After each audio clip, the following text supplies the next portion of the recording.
out, dog, because we go on the camera before.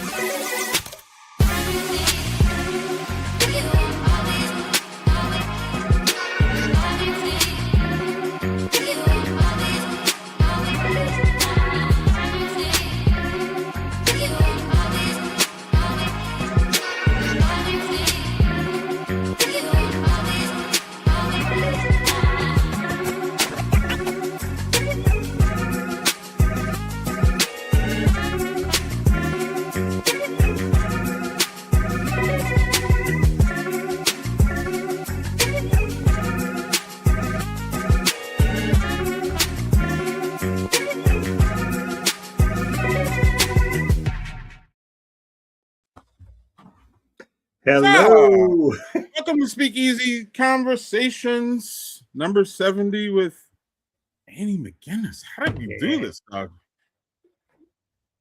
Your charm? Hey, my charm, my wit, my dashingly good looks. Who knows? That's literally always the sinker, right? I mean, that's this. The beard. It's mostly the beard. I really think it's the beard. I don't think it's anything else. But okay. Well, while we're talking about beer, I'm having one of my favorites here from Madison. Is the Climate Crush IPA from Delta. Delta, the gayest brewery in Wisconsin, and it's a wonderful light. And actually, dog, I'm gonna make sure you get a pour of this when you're here in a couple weeks. Oh, I can't wait! It is a nice little goofy IPA that you're not gonna see because Greg has a challenging. But yeah, it's a nice look at that. Yeah, that's a nice. It's clear but this is an approachable, really sessionable, drinkable IPA with a lot of flavor, but it ain't gonna slap you in the face with the hot stuff. That's good.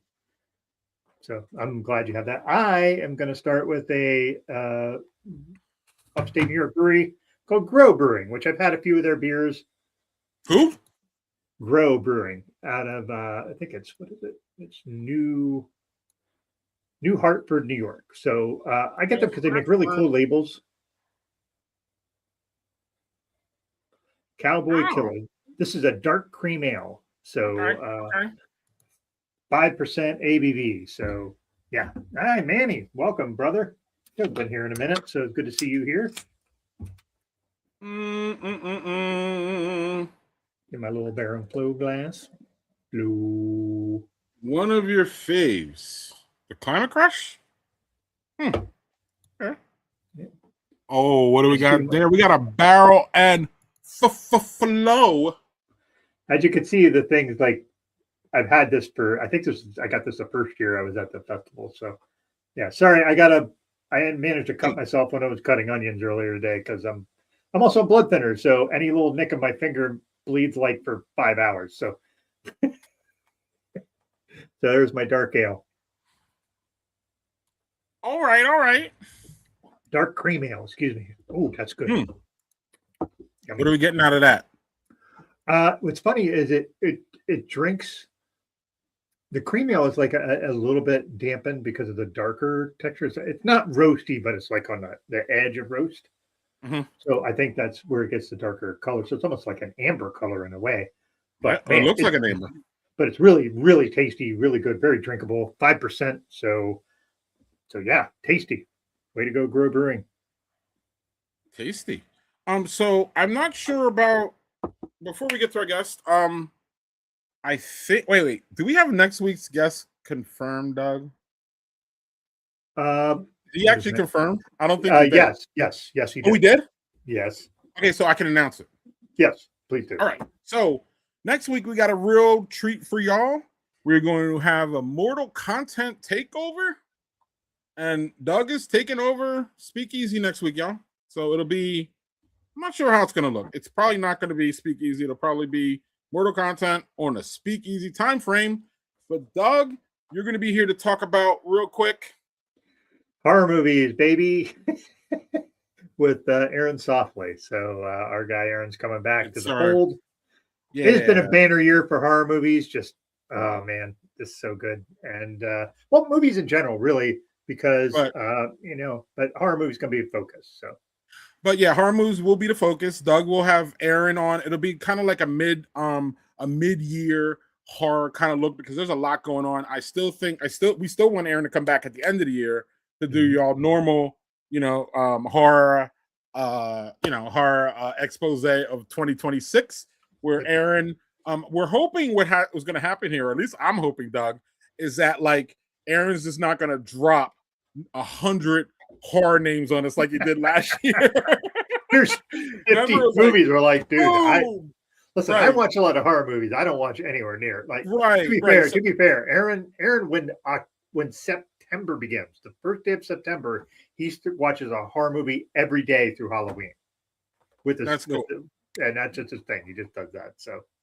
So we're doing a mid-year horror thing, so y'all can get it. We can get it piecemeal, and then we can get the second half of the year. Because again, and also, Doug, a lot of horror movies come out in October. So then that's a big month for, you know what I mean? Or some horror movies come out in October, right? And, we get that really horror focus there. So that'll be next week. And then at the end of it, the producer will probably make an appearance, and Doug, we'll jump into something else. Maybe, again, other movies or something like that, just in mortal content fashion. But I just wanted to let y'all know before we get our guest on here that next week is going to be a takeover. So if you look here and it looks different and Doug's on the screen and I'm nowhere around, that's the plan, y'all. So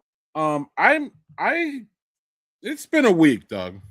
Before we even get to our guests, I mean, it's just been a week. How's your air there? Before we get our guests, how's the air quality there? Oh, the air quality is the least of my bitching about this week, actually, really. So Badger Beer Report turned 6-ish weeks.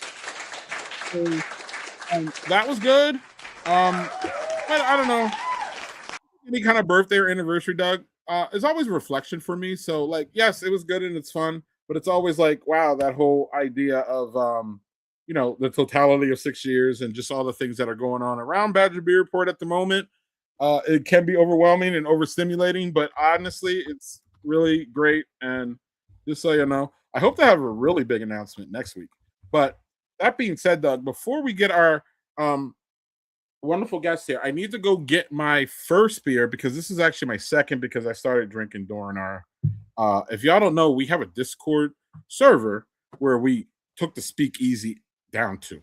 And there, y'all, just a friendly reminder, we do videos, video show before the this show. So it's like a little warm-up. Doug, 2 weeks ago, you did it. What was going on then? I missed it.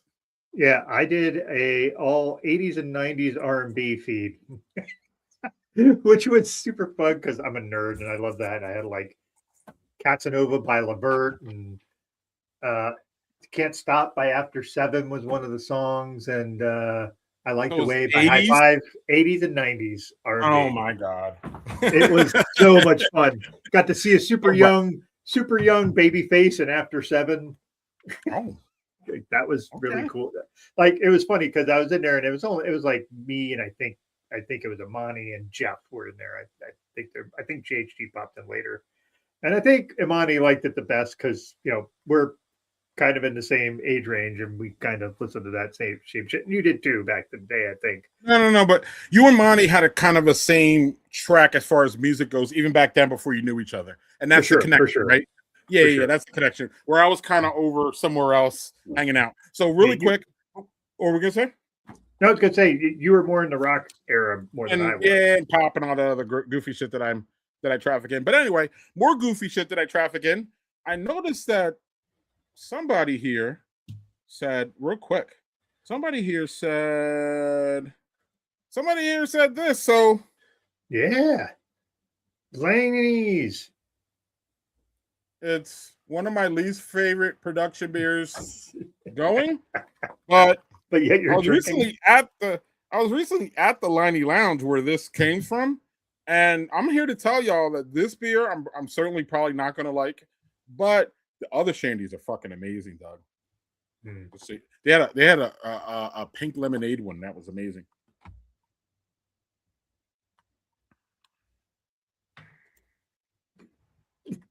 Manny, that's a great beer. Craig's face. That is thought. Lemon pledge in a glass.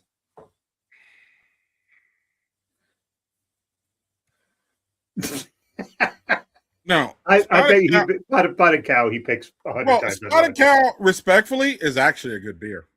This,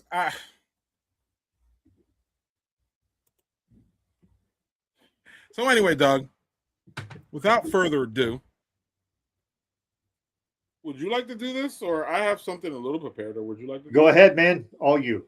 No, I was just gonna say, our guest is Annie McGinnis. She is the co-owner, I believe, right, of Vine Street Brewing in Kansas City. She is the newly appointed president of the Black Brewers Association, which is amazing, obviously, given that. Doug, you reached out to Annie a little bit ago, right? And tell us that process, and then we'll bring her on. It was not a process. I just said, "Hey, Annie, you want to pop on the show?" She's like, "Absolutely." And I was like, "This is great." So it was pretty easy. That was one of the easier ones I've had to book, to be quite honest. Some of them take months. This was not that. This was great. So, all right. So without further ado, Doug, I will bring her up. Her name is, and precedes herself. Her name is Annie McGinnis from Vine Street Brewing, y'all, in Kansas City. What's That's up? Hi, Hello, fellas. Hi. How are you? Hello, everybody. Hello, everybody. hey, what do you have in your glass, Annie? What are you drinking tonight? So to start with, Is a good way to go. I always start light because I am a boozy beer drinker. I like the barrel aged stouts. I like the Dragon's Milk, and anything that's been barrel aged. That's usually my thing. But I'm going to start easy. I'm going with the Dortmunder, which is a new beer Missouri Craft Brewers Guild did as a collab. It's a beer made with several different breweries here in Kansas City. It's a German style lager. I don't know if you can see that label. Dortmunder, yes. Yeah, man. So that is all the breweries that were in. I don't know if you can see that or not. Yeah. That is all the breweries that are involved in this one. It's a 5.5% lager. It is smooth, fantastic. Can't complain. It's a beautiful lager. I'm loving it. Super shout outs to Missouri Craft Brewers Guild. Which is let's big go. supporters of Vine Street and also of the NB2A. They do fantastic things here locally, and I'm super proud of them and what they have created over the last few years. So, yeah, cheers. How are you?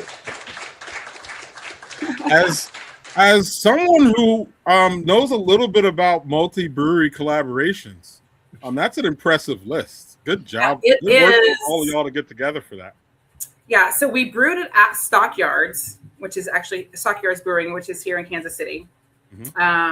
The list is really long, but also, okay, I'm old. I'm sorry. I gotta put my glasses Hey, I'm wearing glasses the whole time. So You're fine. Well, my glasses are much bigger than yours, sir. So let me. That's because you're stylish. I'm wearing the standard white guy glasses. That's because she's fabulous. Correct. Yeah. I say that, and then all of a sudden I can't do it. So like 2-track malting is involved. Turn It Up Media is involved. Omega Yeast is involved. There's multiple people are involved in this collab. So shout out to everybody that put this together. The label design was done by Full Pour. They did their thing on this one, but this is something that Missouri Craft Brewers Guild has done over the past couple of years. They put out 3 or 4 beers during the year, and we brew it throughout the state. We brewed one at KC Beer Co. And we brewed one in Jefferson City with Mother's Brewing. So they are really they're doing their thing, and I'm super proud of them. I'm so proud to be a Missourian. Well, I live on the Kansas side, but don't tell nobody. But I support the Missouri side. We have a request from the crowd in. I don't know if you want to sing some expo. Oh no. And then, of course, this smart aleck comment. Yeah, our comment section can be a little ruckus. I'm I'm going to save the embarrassment of my daughter because I know she is watching. Can't do that. Yeah. Well, good time. So, of course, before we'll get to Vine Street in a second. Can you please let us know, how did you end up here, and here, Annie? How did that art go?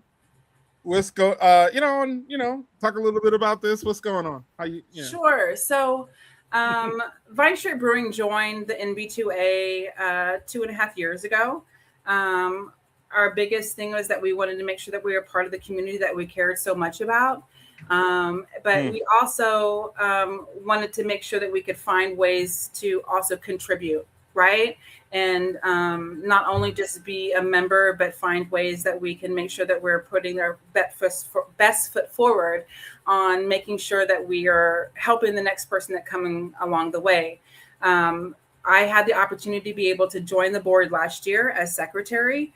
And try to bring some extra attributes and some initiatives to the board to help our membership. I'm not only just in my leadership role with Vine Street Brewing, but also with the NB2A. I look at the person that I want to make sure that represent us. And how can we support them? How can we give them the tools to be able to move to the next level? How can we make them feel successful? And that is why I joined the board a year ago as secretary. And then as the year progressed, leadership change kind of changed. Kevin Asado had reached the end of his term and decided to move on to better endeavors for himself and his family. And John Renthrop was kind of in the same scenario as well. And I found myself in the position to be able to take myself into the leadership role for the NB2A. And I took this opportunity to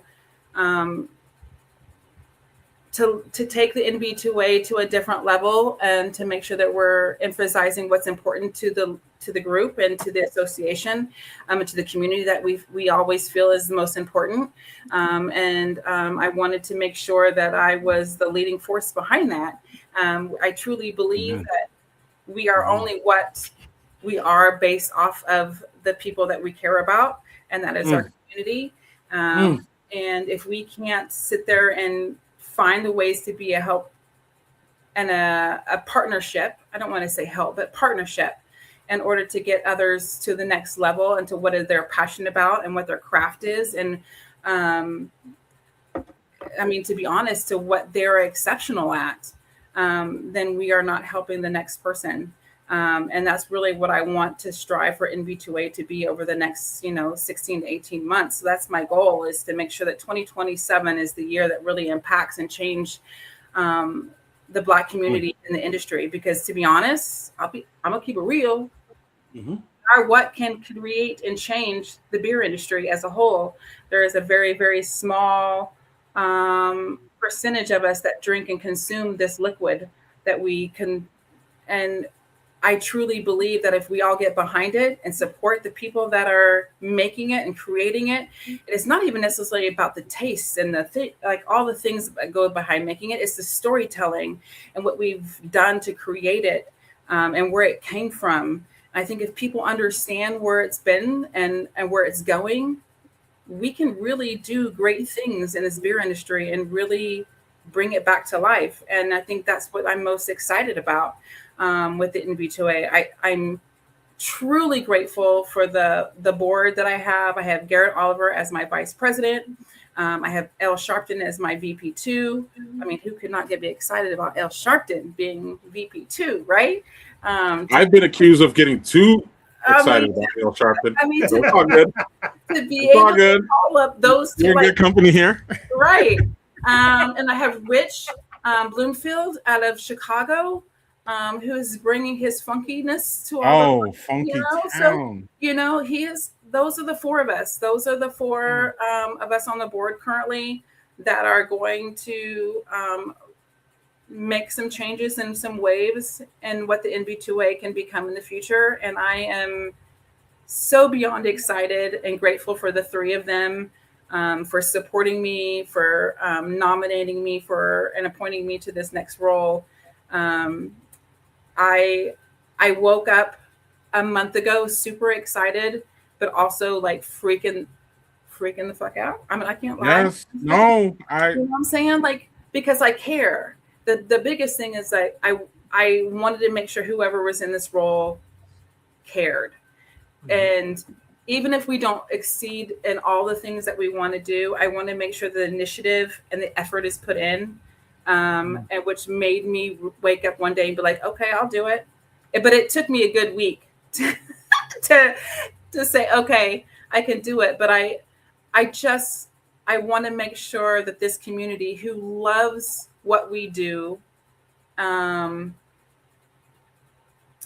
gets the chance and the voice to share what we can offer and make an impact. And I also want to make sure it's about our members and not ourselves. So, Doug. Sorry, that was long. Sorry. No, it was amazing, honestly. And it was so amazing. I'm not trying to follow that up. So, Doug. Oh, you're gonna put on me. Thanks. Appreciate that, man. I do have one more N2A question after this, but Doug, do you have anything to, Yeah, I just want to say that you have you have a good basis to work from. It's a really good organization. It has a good solid foundation. You have great folks backing you up. To have Garrett Oliver and Ale Sharpton, and you mentioned one other person, and my brain just completely put it out of my brain. Who is the other person? Sorry, Rich Bloomfield from Funky Town. Thank you. Sorry, my brain just was like, nope, that's too much information. I'm gonna shoot that part out. Literally 3 beer wizards there, but go on. Yeah. I'm sorry, Doug. No, but we've had Ale Sharpton on the show with his wife, where the Brew Gather came on, and we talked to him about some things. And this is the thing, that's all part of the whole collective, right? It's just Brew Gather's part of it. It's not just breweries, it's all these other different facets that are going to come together. And I have no doubt that you'll do great things with that. So I'm really looking forward to seeing what comes up. Thank you. I'm really excited about it.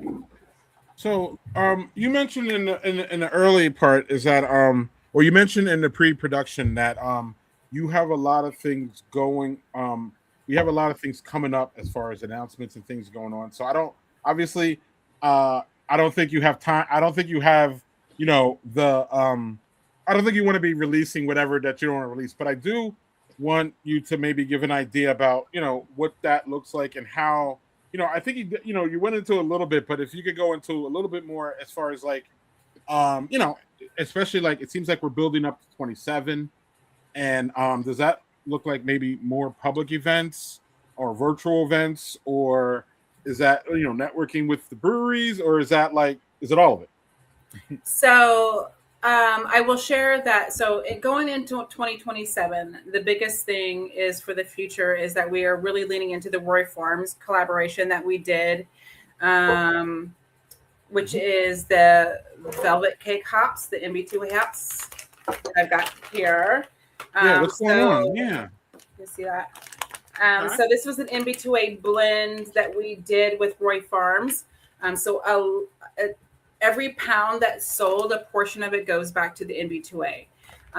So this hop blend is fantastic. There's several breweries that brew with it. Harlan Brewing brew with it. Obviously, my brewery, Vine Street, has brewed with it before. Meteor has brewed with it. Atlantucky has brewed with an IPA with this hop as well. But it's like 40% cashmere. It's got 30% Hasaka, and then it's a little bit of Miro and Shineko with it. But it is basically a portion of that goes back to the NB2A. And the goal is next year, as I would really like to sort out some grants and some sponsorships to be able to not only go back to some learning educational portions, but also to help with some capital into breweries that are trying to get to the next level. That has always been the goal of the NB2A from the get-go. And I want to be able to utilize the efforts of Roy Farms and their partnership, which I'm super grateful for. So this will actually help in us to be able to do that. So you can go straight to Roy Farms, you go to their sales department, and they will be able to get you that information on where you can get the hot blend. It is fantastic. Roy Farms? Vine Street Brewing actually did a hoppy Pilsner with it. And I'm not an IPA person. I'm not something that's like, I'm not somebody that can drink a super hoppy beer. But I will tell you what, this beer is absolutely fantastic. I don't know what it is about this beer. It's this hop. It's super juicy. Everybody that has brewed with it has been super excited with it. I know Celeste out of Harlem Brewing is about to brew something special. So shout out to her. I'm waiting for her to find out what she's about to do with it. And then, like I said, Inland Kentucky did an IPA with it. But you can go to Roy Farms at their sales department, and they'll be able to make sure that you get what you need for the NB2A blend. It's called Velvet Cake. It doesn't obviously smell or taste like velvet cake. It has more deep meaning than that. I won't go into details for that, but you can also be able to get that blend. So it's fantastic. This is a home brewer. Our guy Imani asking about this. So hi Imani. Actually, why don't you email me? I might be able to, since you probably need a little bit of a smaller batch for this, email me at president@nb2a.org. I might be able to get you a smaller portion for that so you can try it out. Does that sound good? He's probably going to say yes. He's probably going to say yes. it'll take some time to come through, but yes. Well, that's excellent. That's excellent. So I know that, and yeah, here we go. So that sounds Perfect. good. Sounds Yay. good. Sounds good. I know you're uber excited to talk about, not that you don't love the, N2BA. Of course, obviously, if you didn't love it, you wouldn't be trying to bring changes and all that, right? I mean, right. You want to change and make things better that you love, right? But obviously your main love is this place and your baby and everything. Look at you. Yeah. Please, can we talk about, before we get to, tell us everything about it, but what was can you tell us really about, at least encapsulate it a little bit, and you can make it concise about the effort and the time and everything that it took to make this place what it is today. Because as a Black-owned brewer, we have more obstacles than others. You know that. So if you want to talk about a little bit, from start to finish, just the whole idea and how it came. And I'm just fascinated. I've always been fascinated by Vine Street. I haven't been out there. So you being on now is going to get me to Kansas City and some barbecue and some Vine Street. So yeah, my long complicated question is, how was the trek to where we are today? So our story is very unique. I have to start it with Kimmett Coleman. Kimmett is a local artist here in Kansas City and has been ever since, I like to say since he was a baby, because I'm so much older than he is.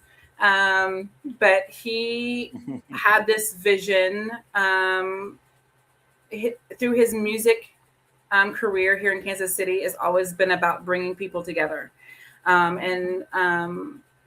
When he had to do some part-time work in order to make things, ends meet. And he worked at Boulevard here in Kansas City as a tour guide, and realized that there was nobody that looked like him that was coming through to drink beer.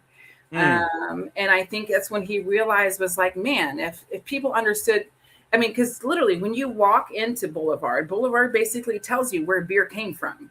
And it didn't come from Europe. It came from Black women in Egypt. And so talk about it. It literally is there in the lobby of Boulevard. So here he is being a tour guide and sharing this story and realizing there's nobody here that's experiencing that looks like him. So I truly, there's no other way to put it. I have always been admired Kimmett's idea and visionary about the future for his city. He's truly passionate about what happens to this city. He has been a flagship of what has been created and been built over the last 10 years, in infrastructure, music-wise, whatever you name it. He's had his hands in it. But anyway, so he had this idea by being a tour guide in Boulevard, like I should be able to, create a space with music and beer, give a little culture, give a little history. I want to do this. And he has spent several years through COVID trying to figure out who is the best people to work with. There's two fantastic Black home brewers in the city, Woody Bonds and Elliot Ivory, that he connected with and convinced both of them to go on this wild adventure on opening a brewery. They found this building that has been abandoned since the 1970s. However, it's 150 years old.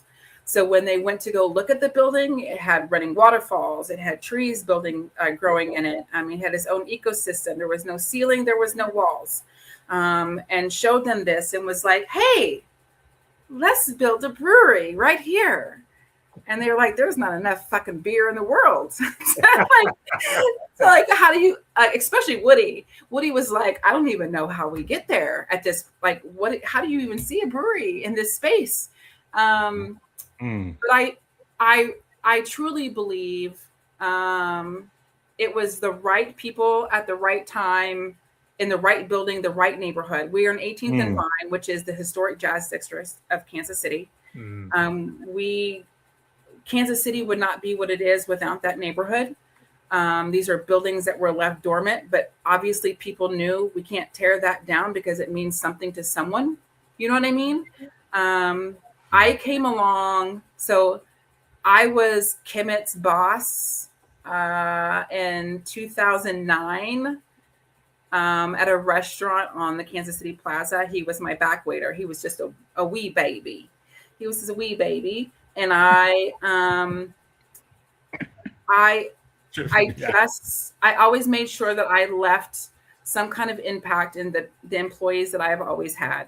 I've been in the service industry for 30 plus years, whether that is high-end restaurants with P.F. Chang's or starting up new startups locally here in Kansas City. I was on the West Coast with P.F. Chang's for 4 different restaurants. But the P.F. Chang's here in Kansas City is where I met Kimmett. And so many years later, it was announced that he was trying to do this startup with Woody and Elliot. And I just reached out to him and said, I'm so fucking proud of you. And I was just like, I've watched you grow as a man and as a father and a business owner and a musician and what he's done for the city. And we're talking like this is 5 years ago. And he had asked me at that time, like, I really want to make you a part of this. I really feel like you have impacted the restaurant industry when I was in it, and it was important to how restaurants were run. Please be a part of this. And it was like the perfect timing for me. My daughter was a teenager. She didn't want me around any fucking more. You know what I'm saying? I can't lie. We've all been there. It didn't. You touched the nerve. Me to death, but I know that she did not want me around as much anymore.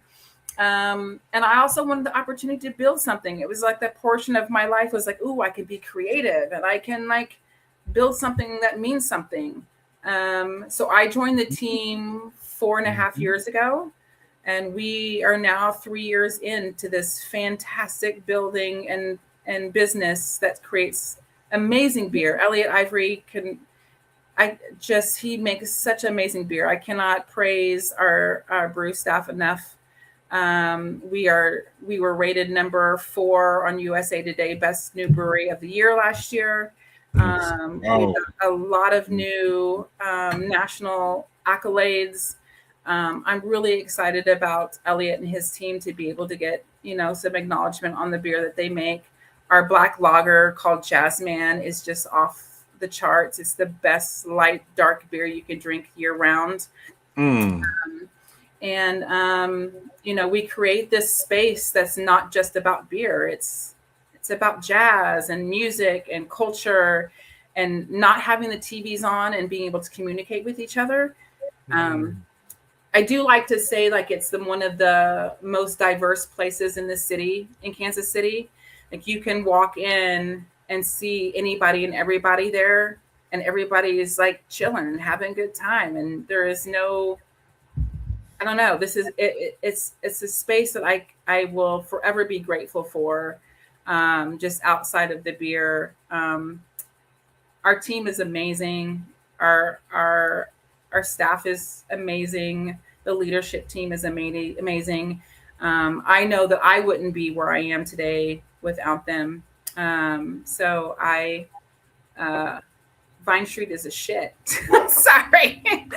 They're the shit. Say it loud and proud. Oh. And I just saw somebody said Hood Saison. I'm about to drink this next. So this is Hood Saison. Oh. Look at that. Look at that. Okay, that is a great label. So this is our Farmhouse Ale, 7.3. I'm going to drink this next, but I had to start slowly. Yeah, all right. And then I like this art because if you can, I don't know if you can see it or not. So there's a castle there in the background of the can art. So that castle literally sits across the street from our building. It's 150 years old as well. And it was the workhouse.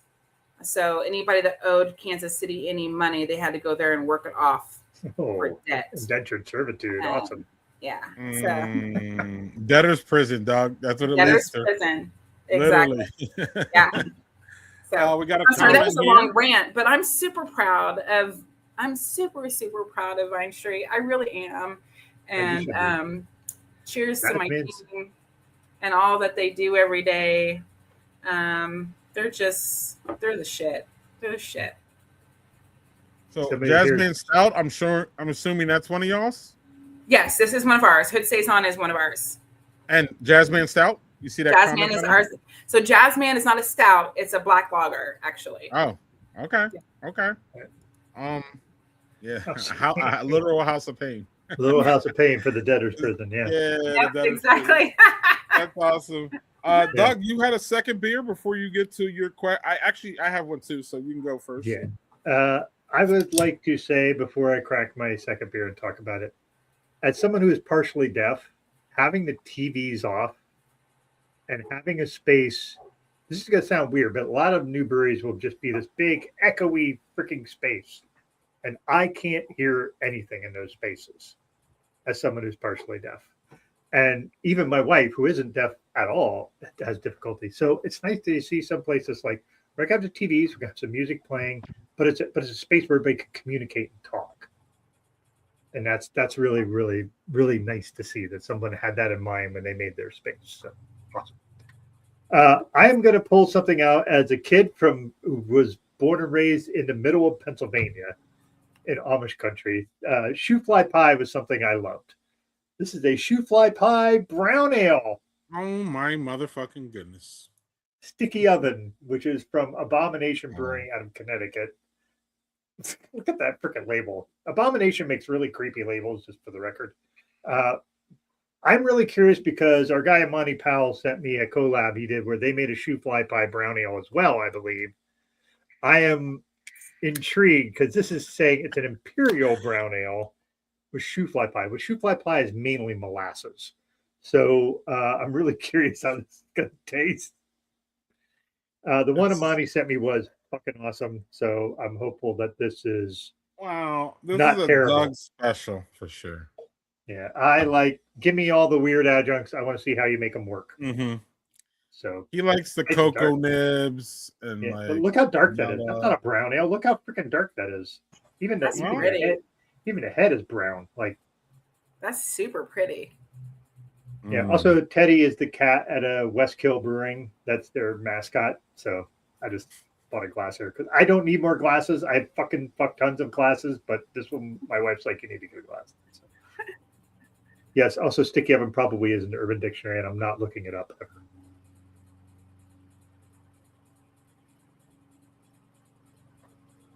Y'all and y'all beer names. I just can't. That is sweet. Like really sweet. So not nearly as good as the Monty's version for the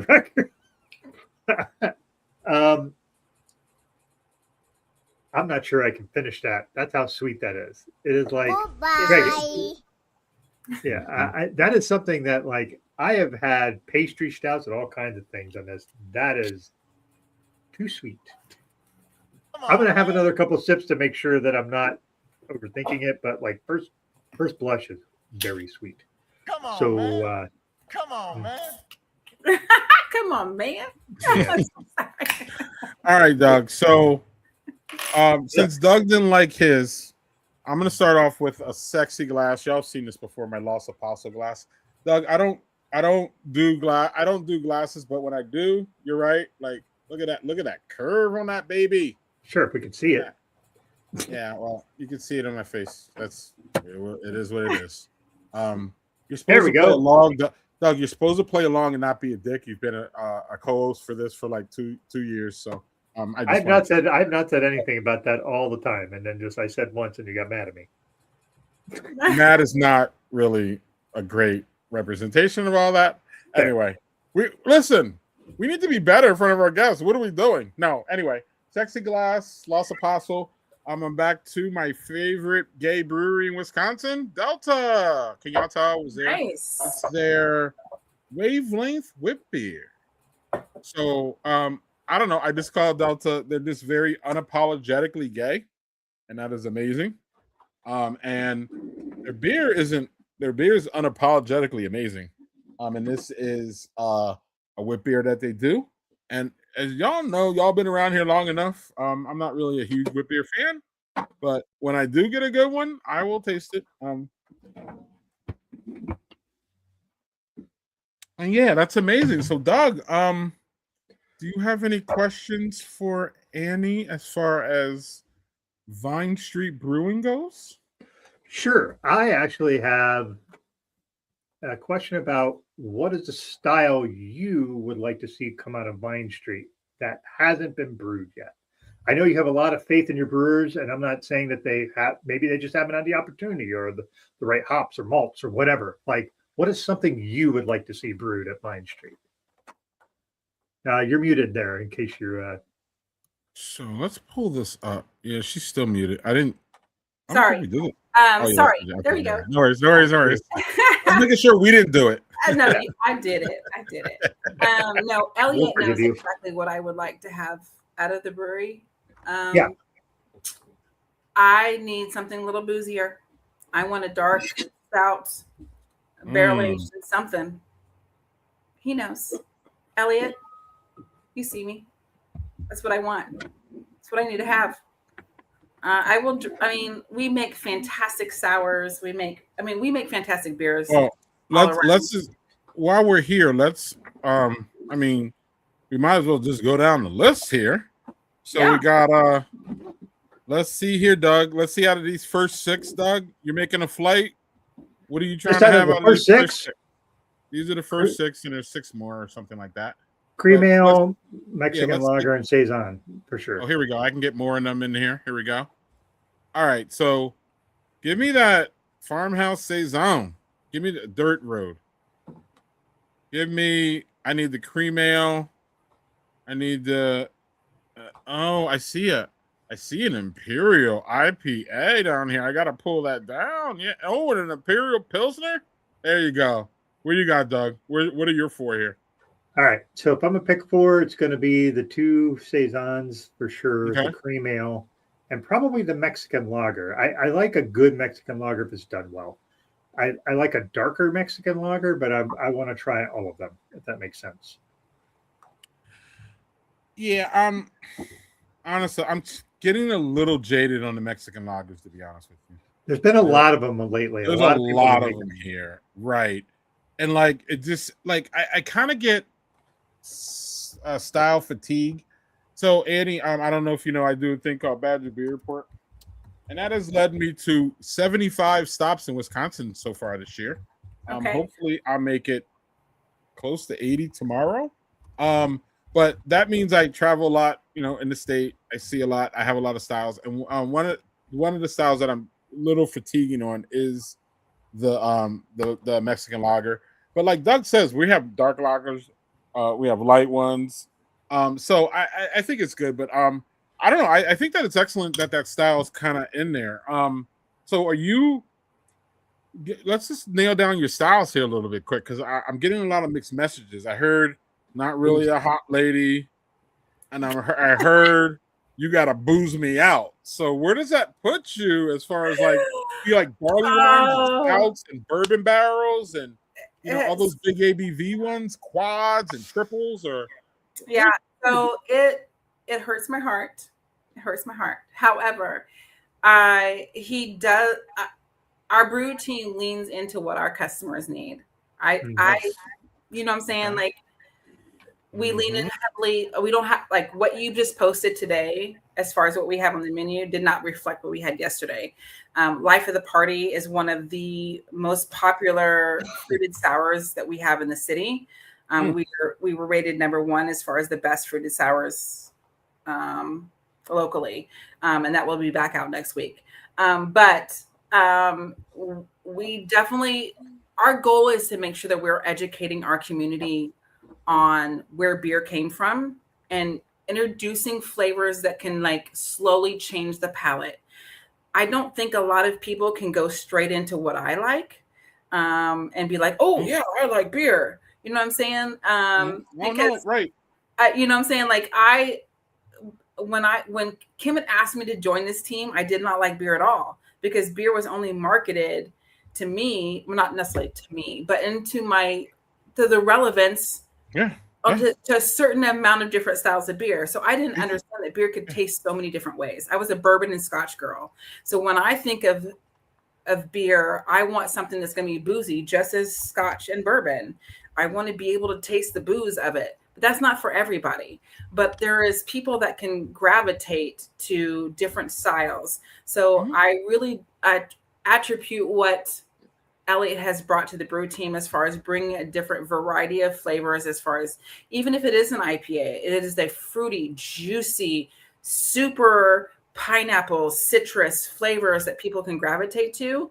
Even when we do have our stouts, it's like people just really love to have their coffees and their vanilla flavors and their balance to that, and an understanding where beer came from. I think we do a really good to make sure that we are speaking to our community that beer is not just Coors Light and Corona and all the things, you know what I mean? So even though there's days I walk in and I'm like really sad that I don't have something that's a 10% or 12% because that's what makes me happy. I do know that what we do bring is what our community needs and what they have asked for. And so I can't ever, I try to buck on Elliot all the time, but he's just like, but it's working. So what we've got is working. I'm just like, the word I like to use for what I think you're trying to say is Vine Street makes approachable beers. Yes, we make very approachable beers. The biggest thing is because where we're located is literally, I mean, we're in the hood. We are really literally in the hood, and we want to make sure that they understand that beer does not taste what everybody has been telling us we have to drink. We don't drink. We don't have to drink. Malt liquor. We don't have to drink all those things that they've been telling us, and that things taste so much different. And we want to be that center catalyst point of taking the time to be like, if you drink Coca-Cola, guess what? You'll like Jazzman because it has those notes of Coca-Cola and a little nut flavor and not super dark and roasty like a dark beer. It's 4 or 5%, and you could drink it in the midsummer when it's 105 degrees, even though everybody else tells us you can't drink it. You know what I'm saying? So we have found a way to be able to educate our community, but also lean into the people that are already craft lovers and understand that beer is a special motherfucking place, So we really try to have a balance for all those things. That's amazing. And Doug, we have a balance here, and you have another beer. Yeah, since that shoe fly pie beer was so fucking bad, which I normally don't critique beers that terribly. That was bad. That was bad. And I normally do not. I'm like, that wasn't my favorite. That was bad. So I got one that I know I will like. This is Smoke and Dagger Smoked Black Lager from Jack's Abbey. There we go. This is a mainstay of theirs. I really like. Jack's Abbey makes really great lagers. They did a collab with Westefaner this year as a lager collab. Like, that's a pretty badass place to do a collab for a lager with. I would have been intimidated if I was a brewer there to be like, oh, we're going to collab with Westefaner as a lager. Like, are you kidding me? I can't do that. Are you nuts? So, this I know this will hit well. Sorry, Abomination. I normally like your beers. That particular beer was not great. Not every beer is for everybody, as Annie astutely actually said in a long-winded kind of way, respectfully. You literally said that. Absolutely. And before we move along, here you go, Doug. Oh yeah. Before we move along, did you answer this question, Annie? Where do they distribute? Do you know who distributes that blend, the N2A? So you just need to go to Royce Farms. Royce Farms. Roy Farms does all of the sales and distribution for that blend. Yeah, just ROY Farms. That's cool. And Doug, that beer was everything you remembered it? Yeah, smoky, which you and I are both fans of smoked beers, so this is just going to hit right. Can I ask you a question, both of you? Sure. Can you tell me what you guys love about smoked beers? I've only tried like 2 of them. Doug? I'm trying to love them, but I'm not for sure if I do. I'm just curious. They are definitely an acquired taste for sure. Doug can speak to that. And I'm going to speak to it in the context of, like, we started this show and Greg approached me because I was a Scotch fan. And I like smoky, peaty Scotches. I like them really heavy like that. And beers that smoked reminds me of that. And there's just an earthiness to it that I really like. It's connecting to me in that way, if that makes sense. Like, my wife and I, when we went on our honeymoon, we went to Scotland for a week and Ireland for a week. And when we were in Scotland, we went to this one distillery called Talisker. It is this tiny town. Everybody in the town works in the distillery. Everybody. It's like a 300-person town, and everybody works there. But you're in there, and it smells like the Scotch. There's just a sense of like the smokiness in the ocean and the brininess. And you don't get brininess in a beer, but the smokiness of Scotch, and when you get a good smoked beer. I'm not talking about something that's just like, here's the smoke, and I'm just going to beat you over the head with it. A good smoky note to a beer, just like it's great with barbecue. If you like barbecue, like there's that note, but that's a natural pairing. Kansas City, of course, I love barbecue. Yeah, I was gonna say, and you're in Kansas City, you should like barbecue. But but like this, if you get a good, like this particular one is smoky, but not like just like I'm going to really drill you over the head with smoke. It's smoke with the black lager, which is just a really nice. The roastiness with the smoke works really well. So that's I tie it to Scotch. That's why I like it. But that's just my personal way of enjoying that. Okay. So I think my take on smoked beers is this, Annie. Like, you either love them or hate them. I would say that I would say that your location is key. I would say that if you don't like a smoked beer at first, or it hits you really hard, I would say try to pair it with some barbecue, no BS, and try to see if that smoke kind of, you know what I mean? If you can lean into it.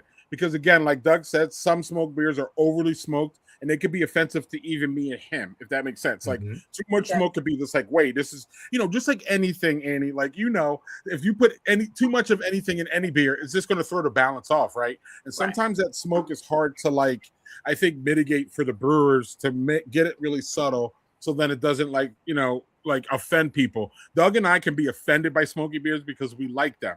But I'm not sure if you can, because you're still like out there in the ecos. It's like, hey, do I like them or not? Nothing wrong with that. You could really get the wrong one and then turn you off forever. You know how that, I think you know how that goes with the palate. It does.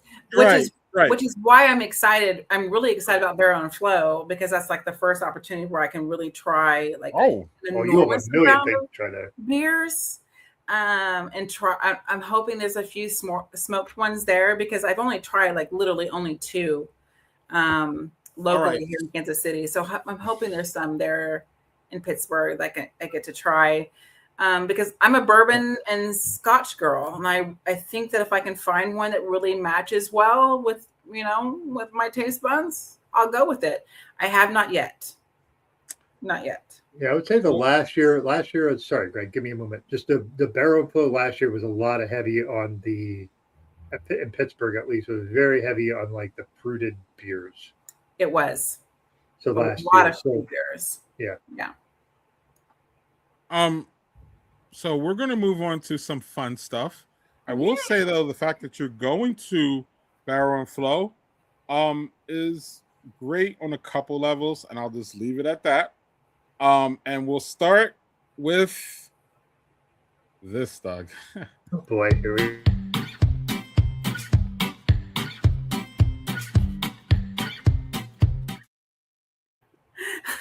Happy World Emoji Day! Happy World Emoji Day! World Emoji Day. World Emoji. And Annie, what happens is about earlier this year, I realized that I was sending emojis and I was not sending them about how people were receiving them. And it was just a big ASS problem because I'm like, so I need people to explain emojis to me. So now, Doug, I think you see the first one. Doug, we don't have to talk about the first one. I'm just going to get Annie's opinion on the first one because it's the most controversial one. And I don't know why. We could talk about it. But Annie, how do you use this emoji and what does it mean to you? It means I agree. Let's do this. Okay. It's not passive aggressive or like, okay, because our co-hosts and other people have said they threaten to block people who just respond with a thumbs up. Do you know these people? Really? Oh, they're out there. Ask your kids. I swear to God, ask your kids what they think of that emoji. Wow. They think it's passive aggressive. If you just respond like that, they think that you're just like blowing them off and you're just like not like Doug and I are like, that's yes. I acknowledge awesome. you. Let's go. It's cool. Yeah, I'm down. Like if Doug's like, yo, I want to do this at Barren Flow this year, I'll put that and we'll be good. But with the younger kids, shit, because I will be very honest. I sent a thumbs up to El Sharpton today on response. He's of our age. He's of our age. It's fine. He's old. Right. I mean, El Sharpton is old. So he got it. Like, hey, I got what you like. Really? Right. People get offended. I'm telling you, ask your kids. I think it's like, hey, that's okay. That works for me. Whatever you want to do, I got your back. I think that's what that means, right? Mm-hmm. To us. Oh shit. Thanks, Daniel. When we started, he was like, yeah. So Annie, I'm just telling you, ask your kids what they think of that emoji. Yeah. Your mind will be blown. My daughter knows better. She knows if I do this, means I got her back. Well, you get the parent exception. You get the parent exception. I get that with my kids too. Yes.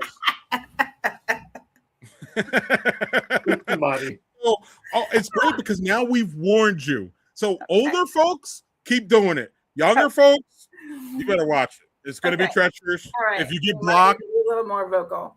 Yeah, if you get blocked, then that's why maybe you could be like, listen, I thought it was a thumbs up. I was happy. I'm sorry. I can't. So there's that. So that is a contract. And Doug and I we agree. But our co-host literally came on here, Annie, and said she will block us if we give her that. Like, if we don't like. So she asked a question. Like, to me, if like you say, yo, it's 8:00 on Friday, right? I got to be there. I would just put a thumbs up and you would be like, yeah, okay, that's it. Like, they want a full answer. So they want, yes, you can come at 8:00. And like, I don't. They're just so time busy. for a full answer. A full answer is, I got you. Right. So Got you. we're moving along. We'll move on to something more, a little bit, I think, for cut and dry.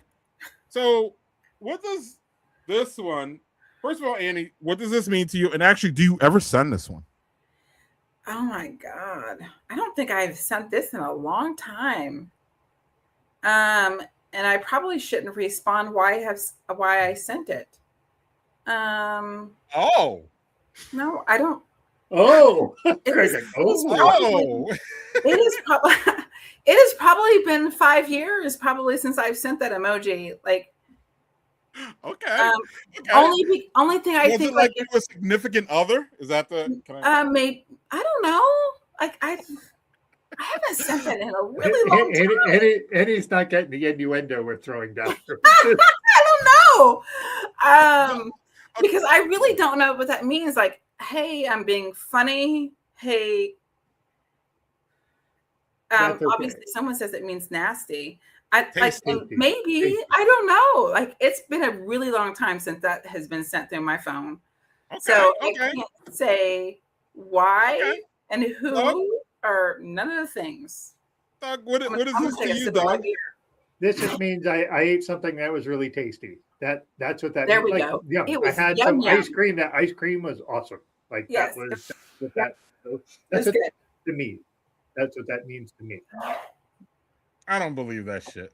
Oh, you don't have to believe it. That's what I believe. I don't, and I don't have to, and I don't. I literally, well, coming from Doug always has these underlying things. Doug, you don't see what I see here, or what? Hey, listen. I said that to my wife. That might have a different connotation, but But what do you think it is? That's all. But what do you think it is? Me? Yes. Yeah. This is delicious. Oh. Why did you say it like that?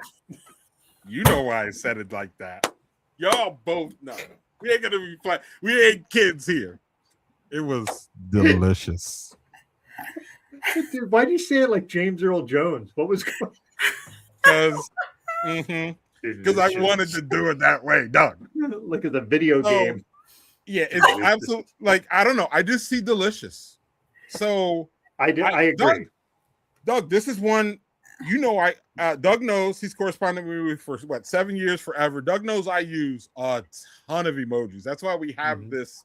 And I use emojis more than I probably talk sometimes, and that's why we have this segment because I use a lot of emojis. But actually, this isn't one.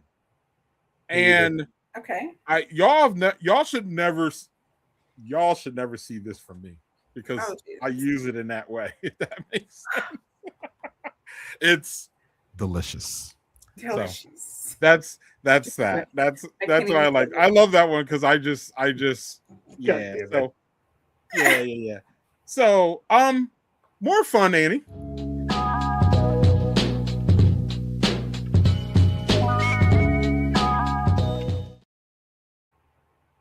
That is my good-looking coworker friend, Joel, Annie, and he works with me every day on the Badger Beer Report. Joel is an awesome fella, a great person to work with, but Joel's also been to 1,400 breweries in 50 states, Annie. Oh, wow, Joel. Yeah, Joel is insane. He's doing his thing. He's doing his thing. And actually, I'm calling out Joel. I don't think you've been to Vine Street, Joel. Let's go. What's up with that? I know he's been to Kansas City. And brag about the breweries that you've been to if you've not been to Vine Street. Right. Now, I'm pretty sure Joel would answer because Joel's astute, and Joel would say, Vine Street wasn't there when I was in Kansas City. And he was probably right.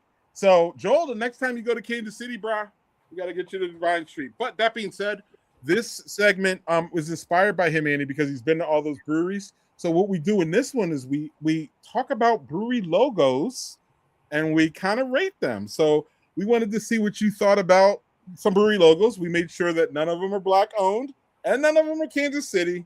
So thank you. You're welcome. We ain't trying to put you on the hook for any of that, right? Because we could be pretty mean here. Ask Doug. Doug is sometimes mean, in my opinion. What do you let him do? You like that? Well. Hey, anyway, that being said, we good. Okay, let's go to the high mountains of Arizona to Mother Road Brewing Company in Flagstaff, Arizona. Doug, you go first so that Annie understands the process that we go through. All right, I'm going to say this. One very cool use of color. I think the color is really good. The 4 different types of fonts is making my eye twitch. It's 4 different fonts. What are you doing? And I'm not saying you can't have different fonts, but okay, Doug. Look, you at least need. You don't get the effect of the mother in the road, or you. I do. I actually think it's almost like like an Area 51 kind of X-Files vibe. Oh, I think Okay. that's cool. I think it's cool. The only even though thing I that's just, Nevada, but yeah. I get it's not. I get it's not Arizona. I'm just saying, like, I don't know. but like the sky behind the road and the I get it. I actually think it's a cool use. There's not a lot of breweries where they use multiple fonts where I'm like, okay, that's cool. That it works. Yeah. I think this works. So if I was going to rate it, I would give it like a 7 out of 10. Oh, okay. Annie, would you like to go next, or would you like me to go? I'll go ahead and go. Yeah. I mean, I understand the general concept between the name and the logo itself. I do believe, like, if it was something that needed to be promoted or sponsored in a group setting of different other businesses, it would get lost because of the loss of color in the actual logo itself. I think this, like, just using 3 or 4 different colors in a super dark color doesn't make it stand out. And I also I see the road and I get that, but I think that if there was more to it, I think I would have more understanding behind the logo itself. Does that make sense? Mm-hmm. I don't know. Mm-hmm. Mother Road is another name for Route 66. I didn't know that. Maybe. Interesting. Is it really? Mother Road is Route 66. Yeah, he's asking. Yeah. So the blur. Oh, here we go. It makes sense. It's through Arizona, which makes like perfect sense. Yeah, I did a little quick blurb. So Mother Road Brewing is Arizona's third largest independent craft brewer, founded in 2011 in Flagstaff, along the historic alignment of Route 66. Nice. So Also, go, the only thing I would say is Flagstaff also is very mountainous. Yeah. So this is very flat, and maybe that's just an homage to what most of Arizona is. But like, I don't know. I like I said, this works pretty well for me, to be quite honest. A 7 or 8. I'm good. Actually, I would maybe push it to 8. I'm with you. I want a little bit more color diversity. Can we get another color in there? But Arizona is kind of brown and like orange a little bit. So like, I don't know. The base is, but like the sky and everything above it is not what creates the color below. Like, I think there needs to be a separation between land and sky, possibly. Mm. I don't. It's it just makes it feel like it's really dark, on both levels. But I do like all of the lettering behind it and the change of fonts. Yeah, I think it works here. I'm with Doug. I think the overall logo of it looks fantastic. I think it just needs some contrast on the color. Yeah, I feel that. Oh yeah. And then what was this? Maybe. It is interesting that they did the whole logo in the shape of Arizona. At least they did that as a thing. Yeah, that's cool. All right, so now I don't know what we're gonna think about that. Oh, so Annie, did you want to put a number on it? I think Doug and I actually agreed to 7. I was gonna say 7.5 and 10. 7.5 to 10. Not 6, 7. Yeah. Not 6, 7, because thank God. You're in the middle of that. We are not. My daughter said, well, my daughter's over it. She's 17 now, so I don't have to do that anymore. But just in case. That's too much. So I would do that to annoy them, but that's me. So over that. I'm over it. I'm so over it. I think we're staying in Flagstaff here with this interesting one. Annie, we will let you go first, actually, because now you know the format. I like this. You said this is in Flagstaff? Yeah, Flagstaff. Yep. Yeah, dark sky. I didn't actually. While you talk about it, let me grab a blurb on it, and then I can talk about it. But yeah, what is that? Dark Sky Brewing. Yeah. So your initial thoughts on this one? Overall, I would give it an 8.10. It has probably been a good 25 years since I've been in Flagstaff, but I feel like it's a good representation overall.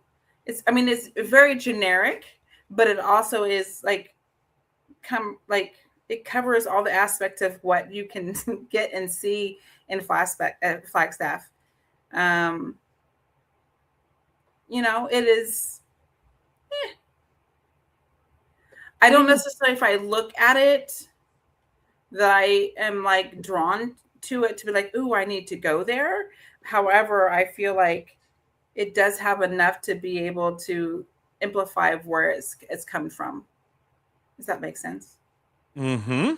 Do you have a final number, or would you like us to talk about it and you can come back for that? I'll come back to it. Okay. Doug, I'm interested to see what you think, because I honestly, Doug, one of the best parts about this is that like you see ish on here on all these that I never see. So like that's why I kind of always like to go at the end, because I know Doug's gonna like say something and I'm like, oh damn, I missed that. So go on, Doug. What do you think?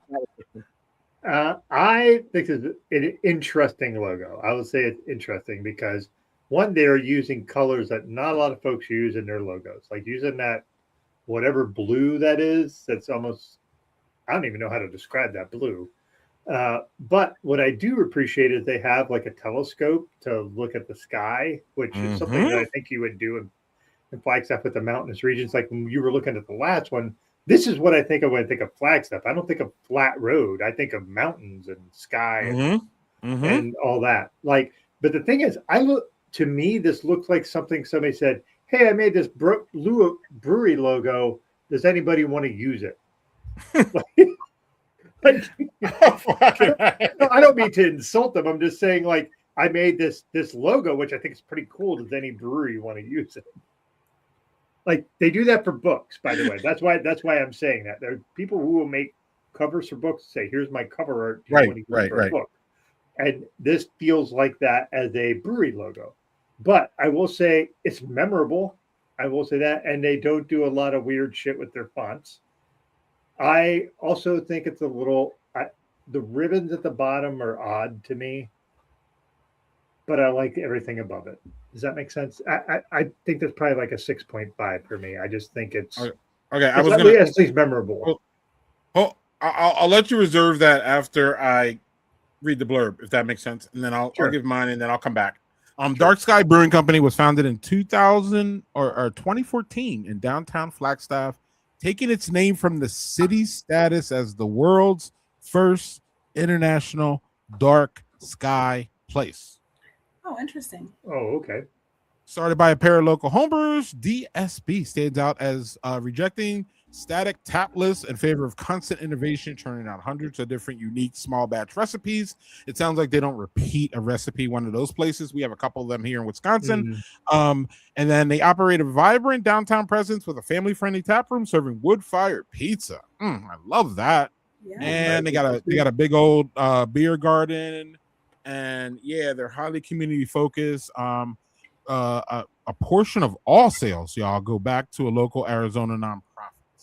So I don't know if that changes the way y'all see about this one, but I'm just for me, I think it does, only because there's certain areas of the country that I've never visited to be able to make a connection to why somebody has built a logo, for certain reasons. Yep. This definitely, based off of what you just said, just amplifies why they've created what they've created. I don't understand like the ribbons at the bottom. I think they could have created something a little bit different at the bottom, like maybe pulling down the wheat going down further and not pulling the ribbons down. But I do think like understanding why they created what they did based off of where they're from someone that has never been there, I think it's like, it's understandable. I think it looks great. So does that change? So are you still, I don't think you gave it a rating. I didn't give a rating yet. I will say 8 out of 10. Oh. So I'm going to quickly say, I agree. One of the things that, I don't know, I don't talk about enough. Few people know I went to school to be an aerospace engineer and crashed out. So I love space. I'm a space geek. Somehow my beer geekdom has taken over my space geekdom for sure. But anytime a brewery, Doug knows this, anytime a brewery makes astronomy-based beers or has some space aspect to it, I'm just drawn, and I'm just so my biased answer here is without a doubt an 8.5. I know, I honestly understand if y'all have problems with it. I get it. But I do love the contrast of the blue. The blue makes it pop in some way. I like how that green pops, and then I love how they just kept the back kind of like dark, and then you got the star that's popping too. At first I was like, wait, why did you send me this, Joel? And then I was like, no, that's pretty fun. So like I didn't grab it, but then once I saw it, so I'm gonna give it an 8.5. I want to give it a little bit higher than Annie gave it because I want to be a little extra, if that makes sense. And Doug, you better not say 9 or I'm going to be mad and I'll have to change mine. But no, I don't think Doug's going to give it a 9. But Doug, where you at? Or no, you gave 6.5, right? I 6.5. And the funny thing is, like, so they said that it's in downtown Flagstaff. So is downtown Flagstaff? I've never been to Flagstaff. Is that in the mountains or is that flat and then you go up to the mountains? I think it's in. It's in the mountains. Downtown Flagstaff, like the entire part of Flagstaff, is actually in the mountains. Yeah, okay, it's in like then that makes sense. That makes sense for the dark sky with the telescope and all that. Yeah. So that makes a little more sense. If it was like, hey, downtown Flagstaff is down here and then the mountains are over there. Like when you go to Denver, Colorado, Denver is like flat. Is that you go out to the Rockies. Mm-hmm. That you can't give me the Rockies if you're in fucking Denver because Denver's flat as fuck. Yeah. So but the mountains are clearly there though. For sure, but that's because they're so freaking tall. Well, no, I got you. But I don't think you could be an international dark space if you weren't up in the mountains because then it would be too much air pollution, basically, right? So, or no, light pollution. Sorry, because that's how you become a dark place. Because we have dark places. I don't know if y'all have them, but our dark places are like north. We don't have any. I don't think in Wisconsin. We have some in northern Minnesota.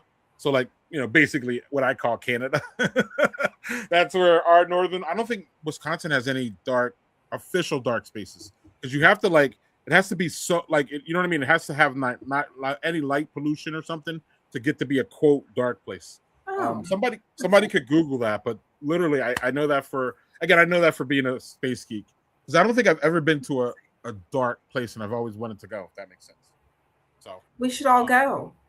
The three of us need to just go to a dark space. Yes. Do a podcast together in a dark space. And someone's got to get us some Dark Sky Brewing. In Dark Sky, and we get a full case of Dark Sky Brewing and go up to a place that we don't see any light for 3 days and do a podcast. A 78-hour podcast. What do you think?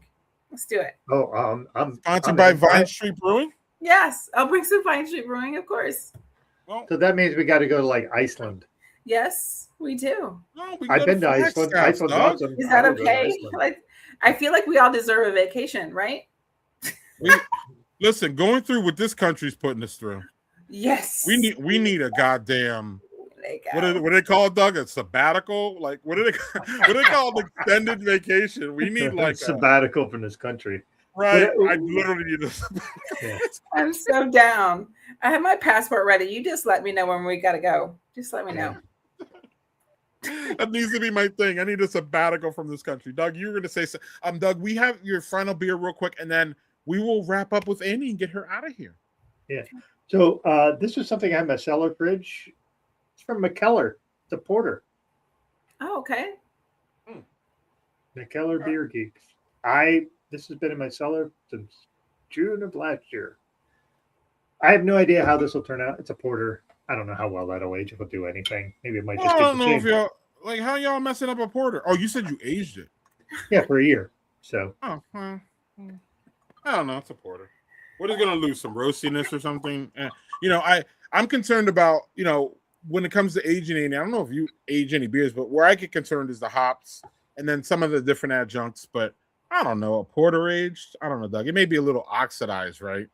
I think. My dirty glass is in effect as usual. But I like that glass. I love that glass. Yeah, I cannot get my dishwasher just doesn't fucking clean my glass as well. So I'm gonna have to. That's okay. We'll forgive you this time, but the glass is amazing. The glass is amazing, and if you don't like that glass, literally, you're a racist. But well, It smells Literally. very boozy, which is weird for a porter. It just smells roasty. It smells very boozy. Does it really? Yeah. Yes. That's not a good sign, bro. Really not a good The side face. I love it. sign. The roast is all gone. So Really? it's not much. There's a little roast.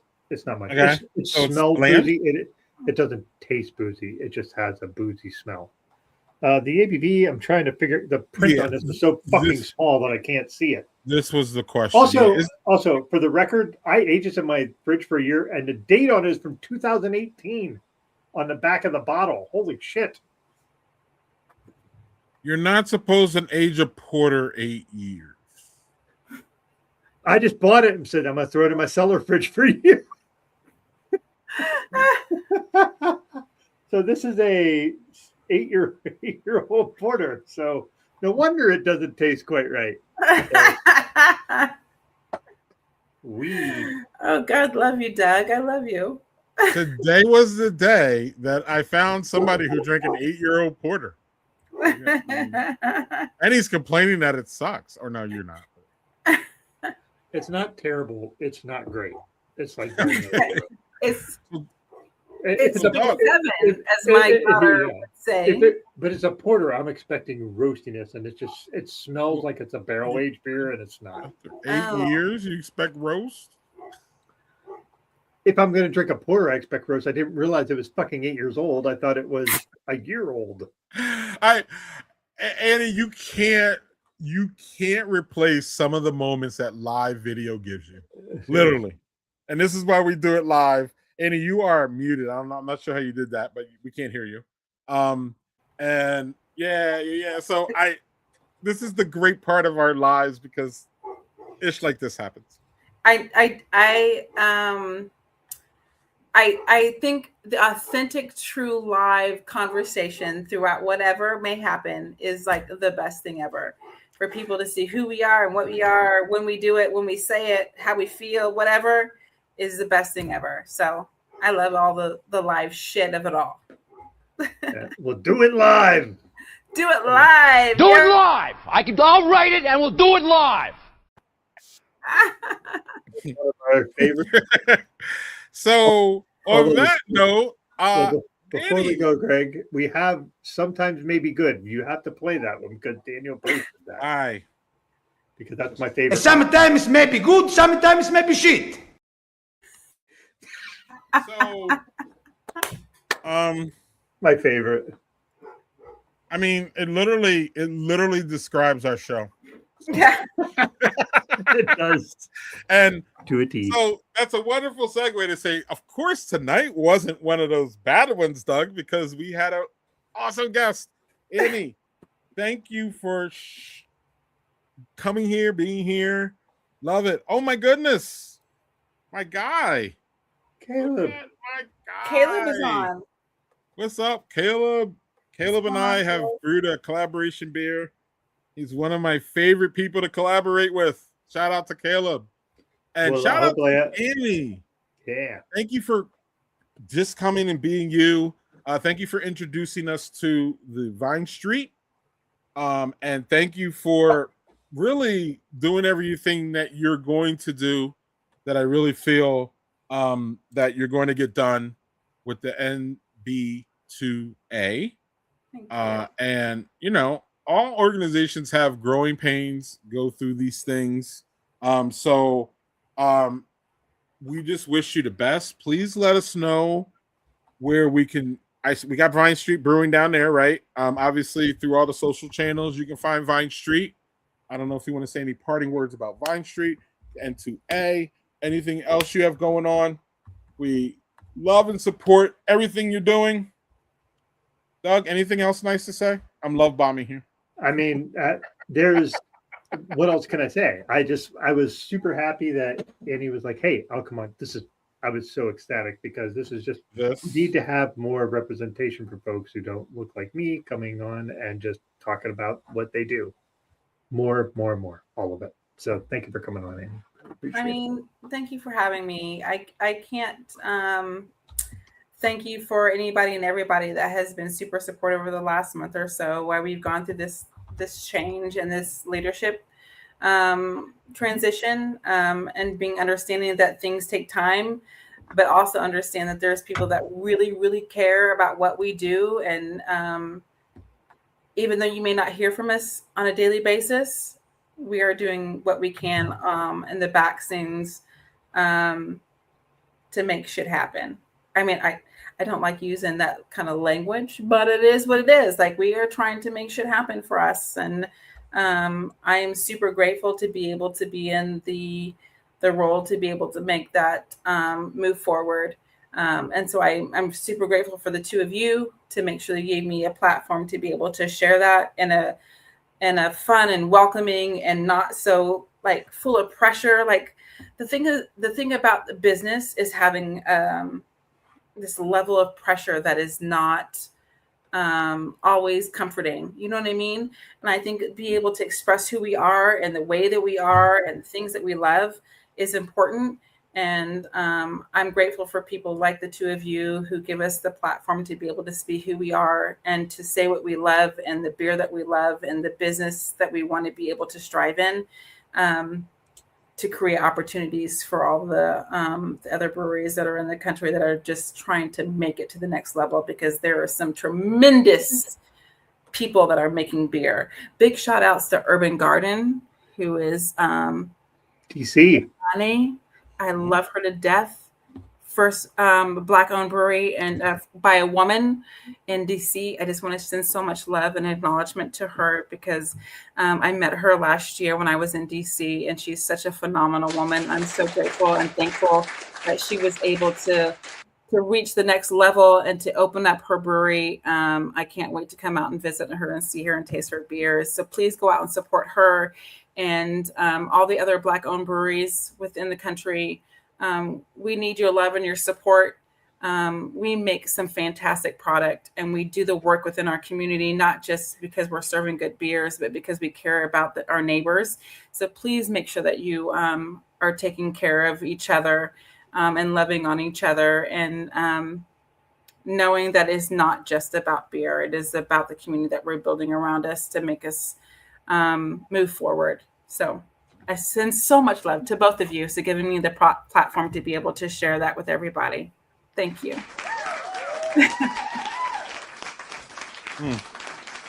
And on that note, I don't have anything much more to say, Doug, unless you do. Annie, thank you for everything. Thanks, Annie. We would love to check in with you next year to see. And anytime you have any initiatives, please send them over so we can scream and holler about them, please. Yep. Absolutely. Everybody knows here that I am probably Ale Sharpton's best fan ever. I'm just a sucker for that guy. Listen, I'm a sucker for Guy Oliver too, but Ale Sharpton has literally had personal, profound effect on me probably being here, really keeping it clean. Oh, so, that's amazing. That's literally incredible. bullshit. Doug knows I'm not bullshit. Nope. He's heard the story way too many times that he's probably tired of hearing it, but he's going to hear it 17 more times probably. So he's already, it's good. Thank you, Annie. You have a great Thank you. weekend, and please Thanks, Annie. don't burn out because we need don't. you in both Yeah, we places. Absolutely. I got you. Thank you. All right. Thank you, Annie. Love you. Love you too. Oh my God, Doug. All I got for that is Yeah. that's all I got. Also, Doug, I have a third beer real quick. As hopefully my man is still here, I have a Sunshine Brewing, which he brewed. It's What? called Doug. Yeah, this guy brewed this beer. That guy brewed this beer. A whole enchilada, which is, Doug, you were talking about it. A Mexican dark lager, Doug. I like the Mexican. I like the dark lager versions of Mexican lager. That's what I dig. Yeah, and of course, wait. I poured it in the wrong glass. Jesus Christ. I have this. Yeah, well, I already drank it, but I poured.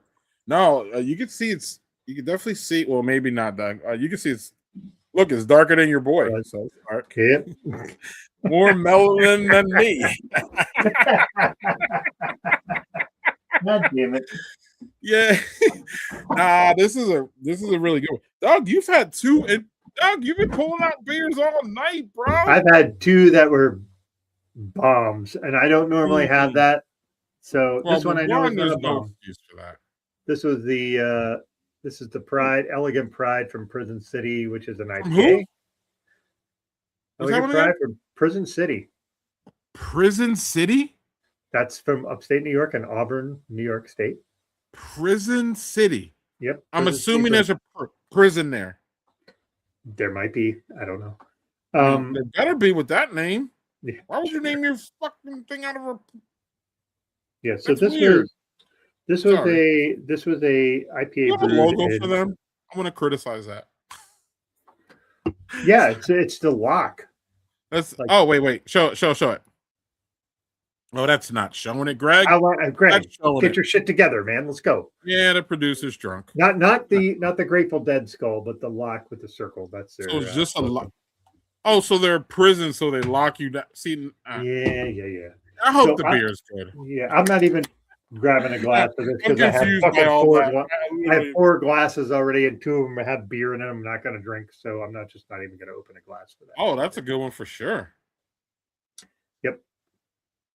Wait, drinking out of a can. Oh, you said you don't got a glass because you went through 6. I have tons of glasses over there. I just don't want to have another fucking glass that I got to clean because I have 4 of them over here, and that's enough. So, That's enough. That's why.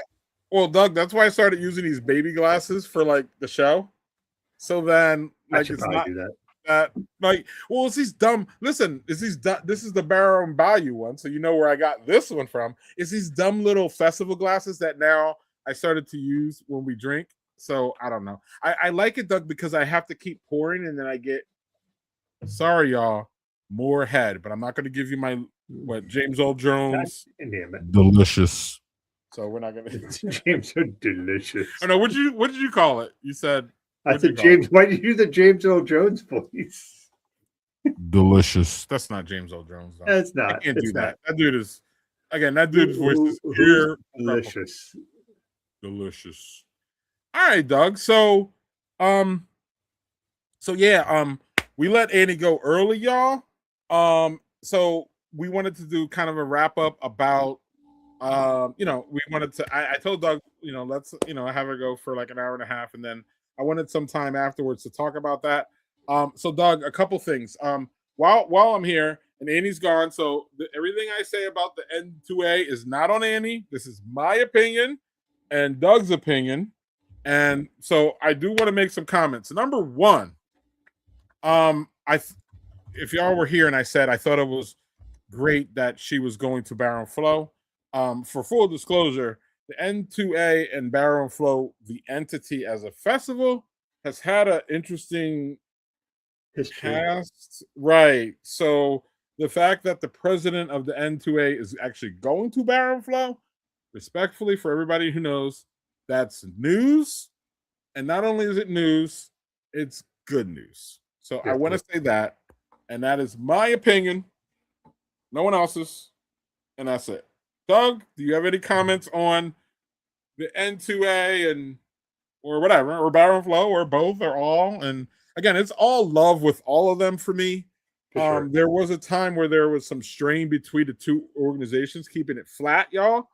And that was, for me, I don't know if hurtful is a word, but it was when y'all have two people that you care about a lot and they're not getting along, it becomes stressful for you as the person who loves both of the people that are involved that aren't getting along, if that makes sense. So like, it's just a lot better to see maybe that relationship gets back to, I think, where it was. I don't know. Yeah.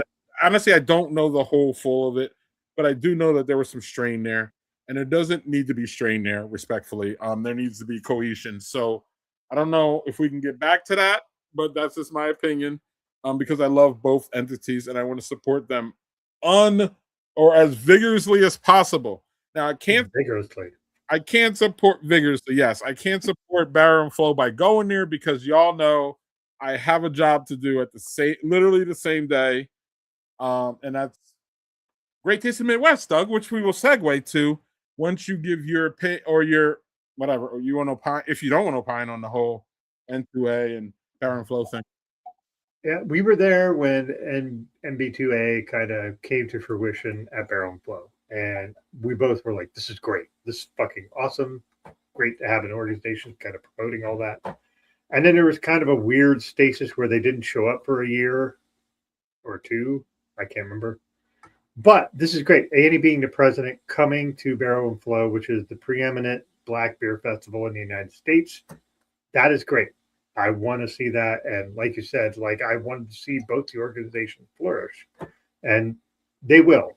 Like I said, you're right about that. No shade on the previous no shade on the previous folks who are running that. But like now we have someone who is actively thinking, I need to make this involved. I need to bring people in. And hey, new leadership can really do one of two things. It can make shit go weird, or it can make it go, hey, we're really solidifying where we go. And hearing Annie talk earlier, just like she has a real clear vision of what she wants to do, that's great. We want that, because having folks who are black or any sort of marginalized community being able to brew and own breweries and be brewmasters and all that shit, we want more of that, more of it. So having her at Barrel and Flow, I think, is a great thing. So that's my opinion.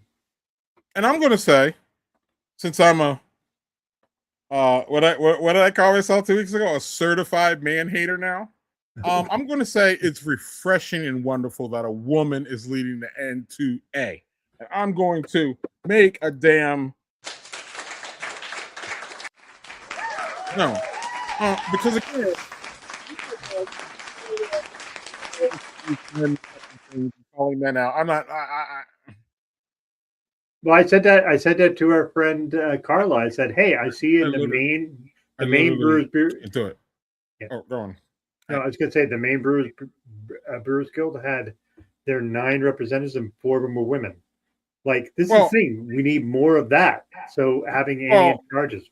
We respectfully, and I'm not talking about Annie or N2A. I'll talk about the Wisconsin Brewers Guild, who is now head by a woman. And again, many times we need a woman to come in and clean a man's mess up. Period. Now, America was too fucking stupid and ignorant to do it twice. That being said, yeah, I'm an unapologetic women should be in charge motherfucker. And if you don't like it, you can click the X and move the hell on. So I am just so thrilled that, again, a woman is leading that organization. And I think that it's just going to be great because women are empathetic. Women are builders. Women are connectors. Women don't start wars. I can keep going on if y'all want, but y'all probably get annoyed by that. So I will shift over to my joy of all that to shift over to Doug. Also guys like me get called panderers online, Doug. So I guess I'm a panderer to women or whatever. Don't really give a fuck. You all can call me all the names you want. I'm an unapologetic affirmer and a supporter of a woman who wants to be in charge of all of us. Because again, they're in charge of your fucking house, but y'all don't want them in charge of anything else. That's wild, men. That's wild, men. Anyway. No, I haven't gotten over the last 6 elections where we've just rejected women because of their fucking gender, dog. I'm so fucking tired of this shit. You and me both. Anyway, we don't like to be serious and goofy, and I wasn't trying to rant tonight, Doug, but y'all got me all, or I got myself off. We both had our times where we would do both. So, Doug, let's talk about the Great Taste of the Midwest, which unfortunately we won't be at Barrel and Flow, but we will be at the Great Taste of the Midwest, and I'm just so happy that you're going to be here to. Also, if Annie is still watching, and if she is, what I wanted to tell her, Doug. But this is, oh my God, this tears at my heartstrings when I do this. I would love to see, and I would love to facilitate Vine Street being at the Great Taste of the Midwest. Missouri is actually in the Great Taste of the Midwest's footprint, Doug. I don't know if you know that, because we definitely have 4 hands from St. Louis and a bunch of other breweries from St. Louis that you'll see at the Great Taste. Now, it's kind of been a little bit thing with the rules and the laws, and they changed it, but I would love to see Vine Street at Great Taste. But I don't want to see Vine Street not go to Barrel and Flow to go to Great Taste. I have to keep it clean. So if they ever want to make a shorter trip, they can come right up to Madison, and I would love to greet them and have them. But honestly, they probably should just go to Barrel and Flow, because that's where all of us go. So unfortunately, I can't do that. But Doug, the night before the Great Taste, y'all, they have this thing called the Great Taste Eve, where all the breweries come in from all over and they take over bars, Doug, and some breweries, and they take over taps. So like you can go there, like you'll be able to like go to a place and they'll probably have like 15 taps of New Glarus. Oh. And like some New Glarus, yeah. So you can just go and just drink New Glarus all night. So then when you go up to the festival the next day, you don't have to go to the New Glarus booth. That's probably going to have a line because it's New Glarus. Yeah. And you don't have to wait in that line. You can go to the tap takeover. So, Doug, drum roll, please. Okay, Will Smith. Actually, this is the first time I'm saying this publicly. Badger Beer Report will have one of our tap takeovers, Doug, at one of your favorite breweries in the world that you've never been to. Giant motherfucking Jones is going to have this guy's beer. Actually, they're going to have Caleb's beer from Sunshine Brewing. It's the homebrew that won the Pro-Am, Badger Beer Report's first Pro-Am homebrew competition. My friend Dan Devaney won it. He got his beer brewed by Caleb Andrew at Sunshine Brewing. And that beer will be on tap at Giant Jones on Friday, Doug. And that's where we will be, Doug, because you're going to have to tag with me and run around and do all these Badger Beer shit. I'm all down for it. You know I am. So it's going to be at Delta Beer Co., which we will go earlier today. And then we'll go over to Giant Jones to have it over there, too, to celebrate with Mari and Jessica and Erica. It's just going to be amazing. So y'all need to come to the Great Taste. Not only will you experience the Great Taste, not only will I run you over like I'm gonna do, Doug, to Lakefront and Fleshman's, and hell, we might even go to Junction. Who fucking knows? It's gonna be fucking a bonanza when Doug gets here. But y'all also get to taste all of the collaboration beers that Badger Beer Report comes up with that year, because we got 4 this year at the Great Taste. We ain't stopping. So I am just happy to say that is the first time it's mentioned, dropped news today that Giant Jones is going to have one of our beers on tap. You know, for me, again, there's been a lot of milestones that I've been reaching with this crazy project, and this is just going to be another one too. I'm getting emotional, actually. Having my beer on tap at one of my favorite breweries is just, I love Vault and all that, but Vault is, again, they're only going to be they're a year old next week, right? So like, I don't have that. I love Vault, you know I do. I'm screaming how I don't have the cachet of Giant Jones. That's all. I got the. I love them. They love me. They love me so much. They gave me a soccer towel, Doug. I got a soccer towel from Vault. I love Vault, but I can't. Like, I've been loving Giant Jones for 7-8 years. They're just amazing.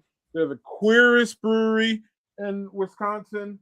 They're just queer. They're organic. They're woman run. I mean, they check off literally all the boxes that I look for. They're just diversity personified. I mean, we just need to get a little melanin into Jessica respectfully, and we would have almost all the fucking boxes covered as far as diversity. We do have Mari there. Well, yeah, but yeah.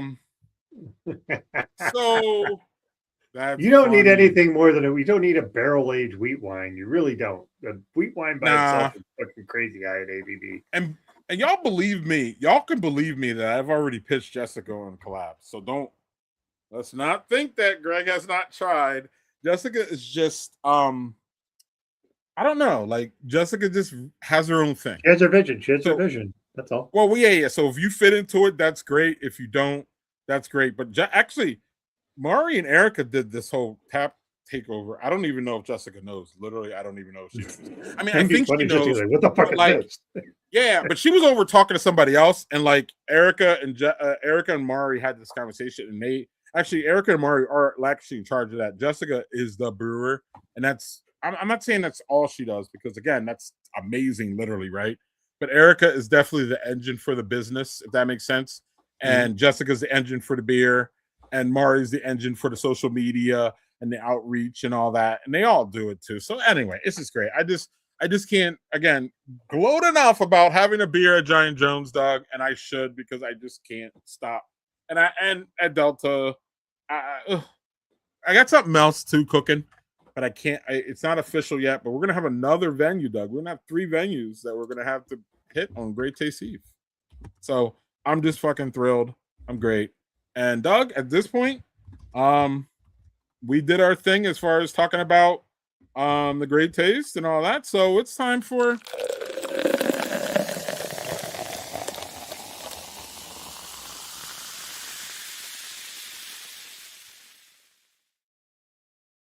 Ooh, actually, boy. Doug and I both had a whole bunch of weirdness tonight. So Yep. actually, let me start, Doug. Well, you had the weirdness, and I had I don't know if mine was weird, but it was weird that none of y'all could see it. So we're gonna go from best to worst, because we like to do, or we go to worst for whatever. So actually, let's go from worst to best. Clearly, worst is always going to be Summer Shandy. I'm unapologetically dislike this beer. In fact, the fact that you can't even see it is actually probably better, because I just don't like the beer. But I will tell you, I was at Liney Lounge, where that is, and I'm telling you, Liney Lounge is fucking fantastic, Doug. It is too far for us to reach. If it was closer, I would be like, we're going to Liney Lounge, because it's epic, it's history, it's great. And what happened was, real quick, y'all, Liney Google's closed. Like, everybody heard that they closed their big brewery up there, and they did. Coors closed it, but they didn't close the Liney Lounge.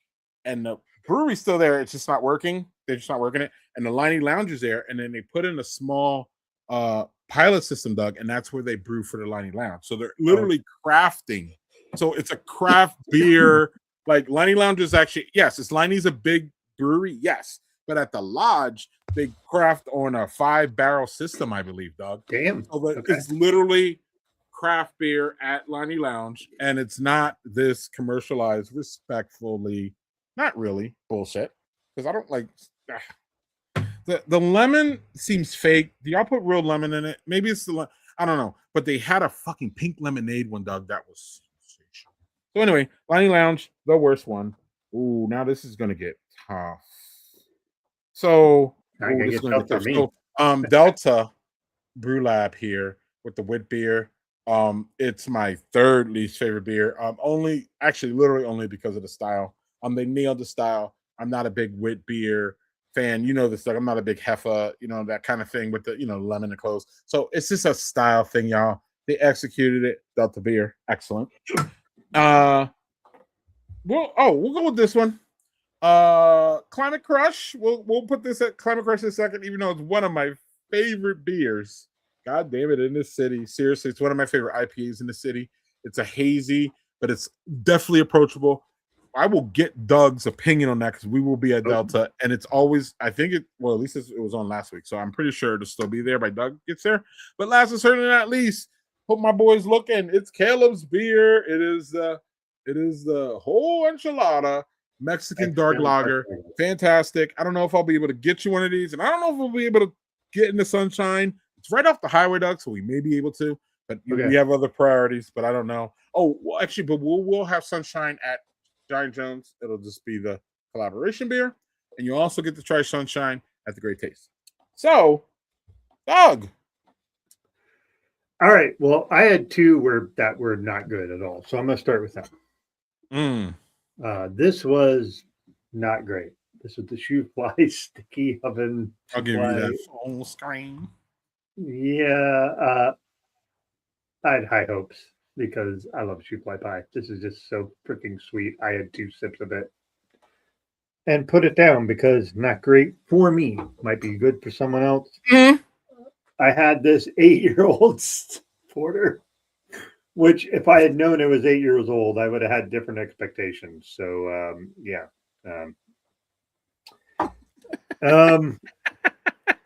I had this guy, which is really good. It's an Elegant Pride IPA. This is Okay, I just hate the name of the brewery. Sorry. Yeah, Prison City is not a great name for a It's brewery. not great. It's not. tasty as an IPA. It's not ideal. It's basically it's like a New England IPA, but Mhm.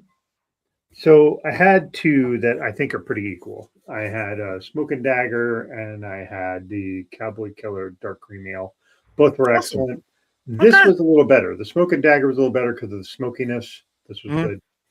Like I said, Alright. I had two that were really not good, so I did not finish them, and I will not. You fly, don't bother me. I'm not going to drink stuff. I'm at my age where I don't want to drink stuff that doesn't appeal to me. So. All right, Doug. We're gonna get out of here. Next week we got Mortal Content with Doug and Andrew Aaron. Softly. I will be Aaron here too. But, excuse me. Aaron Softly, yeah. Next week we'll have Aaron and Doug for Mortal Content Takeover. Doug, before we leave, really quick, short answer, no explanation. What is the most embarrassing state in the U.S. this week? This week. Florida. Always Florida. This week, though? Always. Wait, they did something this week? Okay, forget it. I'm not. Actually, I did say. So, anyway. Say quick. That was my quick answer. No. I actually don't. I asked a question I didn't want the fucking answer to, actually. That's good. My answer is the most embarrassing state this week is Missouri. Sorry, Annie. Oh, poor Annie. She doesn't get to respond. And on that note, no, I'm not going to end with misery. We'll say Nebraska. Fuck it. Like, what does Nebraska offer besides the Cornhuskers, right? Corn. That's it. I know. Don't kill me, y'all. But y'all will. Doug, I don't have an outro video, Doug. Oh my goodness. Greg is not prepared. It's all right. We love you anyway, so it's good. Greg is prepared. See y'all next week. Where did it go? Fuck. Is it going?